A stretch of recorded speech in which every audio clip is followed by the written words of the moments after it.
Assalamualaikum warahmatullahi wabarakatuh. Halo semuanya, apa kabar? Semoga dimanapun berada sedang dalam keadaan sehat ya.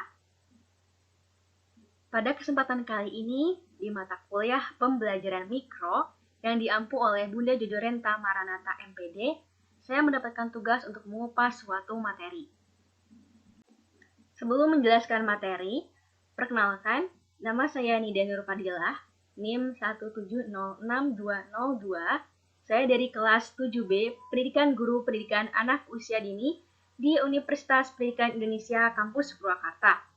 Adapun materi yang akan saya kupas adalah 3 keterampilan dasar mengajar. Apa itu keterampilan dasar mengajar? Menurut Glickman tahun 1961, keterampilan dasar mengajar adalah kemampuan atau keterampilan yang bersifat khusus yang harus dimiliki oleh guru, dosen, instruktur, atau widyaiswara agar dapat melaksanakan tugas mengajar secara efektif, efisien, dan profesional. Kemudian, Jamarah tahun 2005 juga mengungkapkan bahwa keterampilan dasar mengajar adalah keterampilan yang mutlak harus guru miliki dan mengoptimalkan perannya di kelas. Jadi, bisa saya simpulkan bahwa keterampilan dasar mengajar itu yang pertama, mutlak harus dimiliki oleh seorang guru, dosen, dan sebagainya. Adalah suatu kewajiban bagi seorang guru memiliki keterampilan tersebut, yang mana keterampilan ini berarti adalah cara mengajarnya guru di dalam kelas. Guru yang memiliki keterampilan dasar mengajar tentunya akan bisa menerapkan metode yang baik, yang tepat bagi anak-anak didiknya. Nah, sekarang kita akan membahas 3 keterampilan dasar mengajar. Namun perlu diketahui bahwasanya keterampilan dasar mengajar guru itu tidak hanya 3, ada beberapa yang lainnya, tetapi di sini saya akan membahas 3 saja. Dimulai dari keterampilan membuka. Menurut Saud, tahun 2012, keterampilan membuka kegiatan pelajaran adalah kegiatan yang dilakukan oleh guru untuk mempersiapkan mental dan menimbulkan perhatian anak saat pembelajaran. Adapun menurut Jamarah tahun 2010, keterampilan membuka adalah perbuatan guru untuk menciptakan siap mental dan menimbulkan perhatian peserta didik agar terpusat pada yang akan dipelajari. Berarti keterampilan membuka ini, hal yang pertama harus diperhatikan guru adalah mental anak didik. Jadi kondisi anak didik harus diperhatikan, apakah ia siap belajar atau belum. Nah, di sesi ini, guru bisa menanyakan perihal perasaannya pada hari itu. Sebelum berangkat ke sekolah, apakah dia memiliki masalah atau sedang berantem dengan kakaknya sehingga dia datang-datang cemberut, ataukah dia ada sesuatu yang membuatnya senang sehingga dia datang dengan begitu gembira. Nah, disinilah ada peran guru untuk menciptakan siap mental anak bahwa ia siap belajar. Kemudian perhatian peserta didik. Nah, perhatian peserta didik ini dipancing dengan rasa ingin tahu anak-anak didik. Guru menciptakan suasana belajar yang nyaman, aman, dan menarik perhatiannya. Guru bisa menarik perhatiannya dimulai dengan bernyanyi, dengan lirik-lirik lagu yang ada clue-cluenya tentang materi yang akan disampaikan, juga bisa tanya jawab. Seperti itu.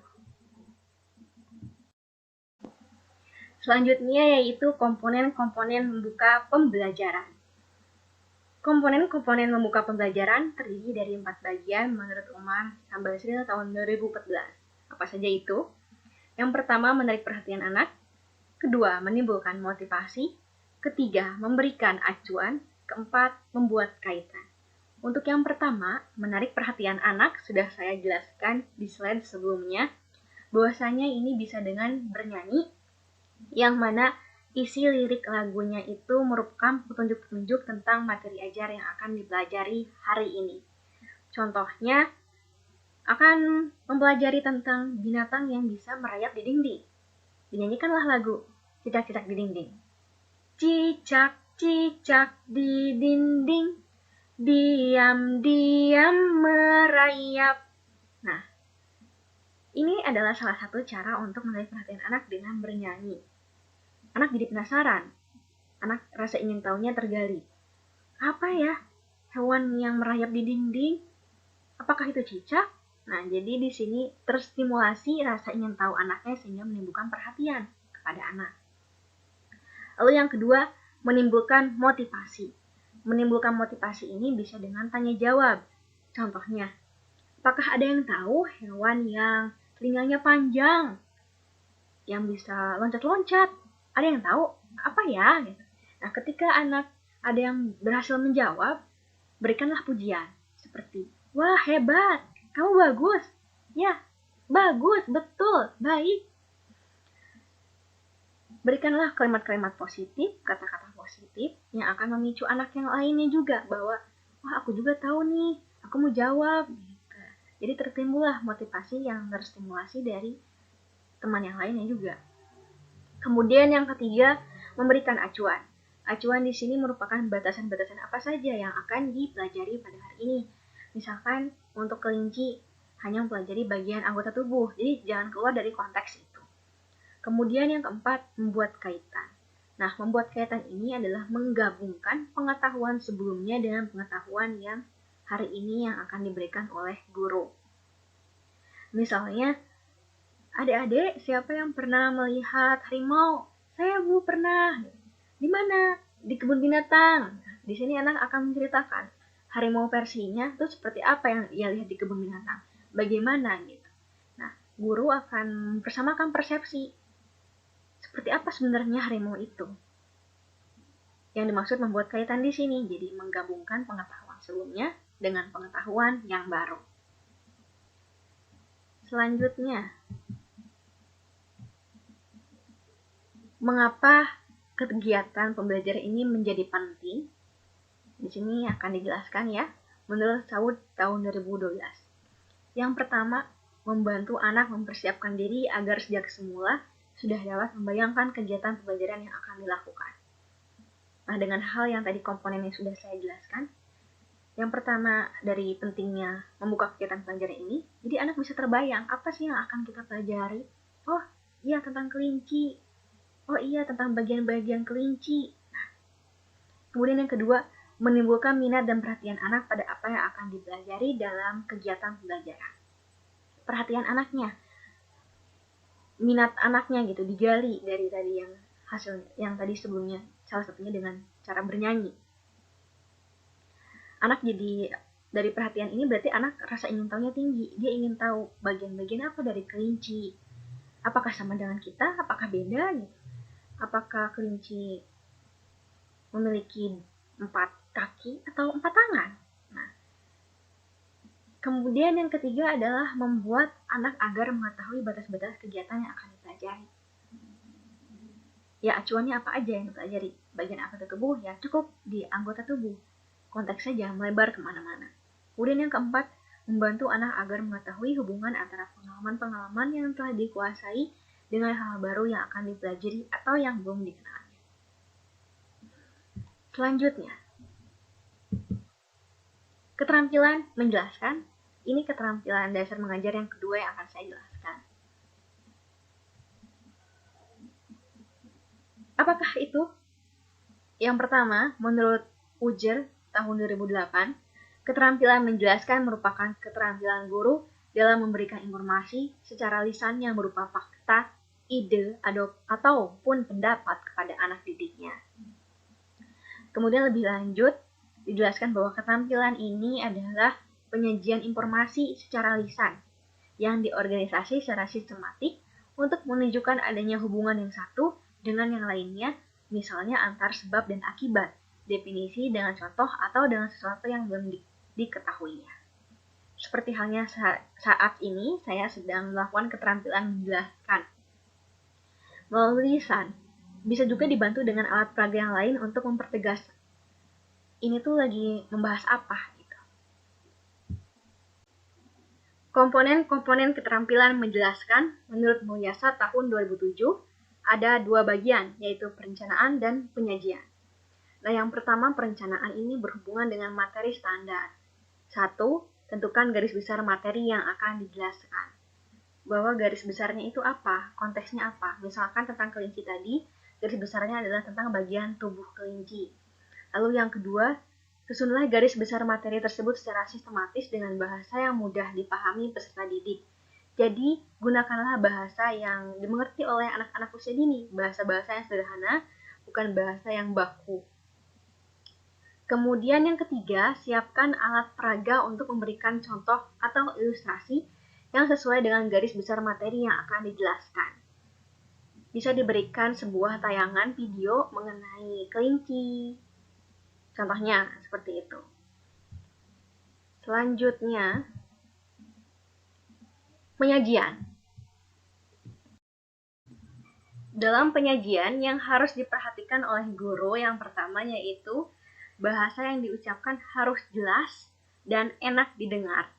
Tidak terlalu keras dan tidak terlalu pelan, tetapi dapat didengar oleh seluruh peserta didik. Yang kedua, menggunakan intonasi sesuai dengan materi yang dijelaskan.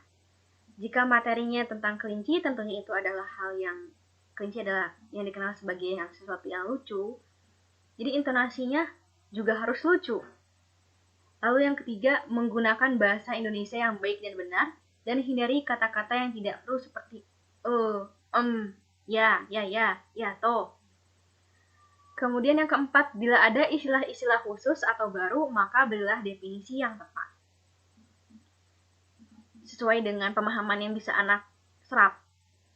Menggunakanlah bahasa yang sederhana. Kemudian yang kelima, perhatikan apakah semua peserta didik dapat menerima penjelasan dan apakah penjelasan yang diberikan dapat dipahami serta menyenangkan dan dapat membangkitkan motivasi belajar peserta didik. Kemudian, Mulyasa tahun 2007 menyebutkan ada beberapa prinsip yang harus diperhatikan dalam memberikan suatu penjelasan. Apa saja itu?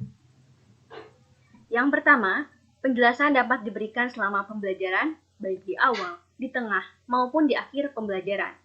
Kedua, penjelasan harus menarik perhatian peserta didik dan sesuai dengan materi standar dan kompetensi dasar. Harus menarik peserta didik, bahwasanya di sini kemampuan seorang guru diuji apakah ia akan menggunakan metode yang itu saja atau bervariasi. Kemudian yang ketiga, penjelasan dapat diberikan untuk menjawab pertanyaan peserta didik. Di saat anak tengah kritis, ingin tahunya tinggi, sehingga timbul pertanyaan-pertanyaan, nah guru bisa menjawabnya dengan menjelaskan. Kemudian yang keempat, materi yang dijelaskan harus sesuai dengan kompetensi dasar dan bermakna bagi peserta didik, sesuai dengan kebutuhan anak didik, sebagaimana usianya, sebagaimana pertumbuhan dan perkembangannya yang harus ia capai. Kemudian, penjelasan yang diberikan harus sesuai dengan latar belakang dan tingkat kemampuan peserta didik. Selanjutnya, keterampilan menutup. Ini adalah poin terakhir yang akan saya bahas. Keterampilan menutup. Menurut Jamarah tahun 2010, keterampilan menutup pelajaran adalah mengakhiri kegiatan inti pembelajaran. Umar dan Sam Basril tahun 2014, keterampilan menutup pembelajaran adalah kegiatan yang dilakukan guru dalam mengakhiri kegiatan inti pembelajaran. Jadi bisa saya simpulkan bahwasanya keterampilan menutup ini berisi review ulang keseluruhan yang telah dipelajari hari ini.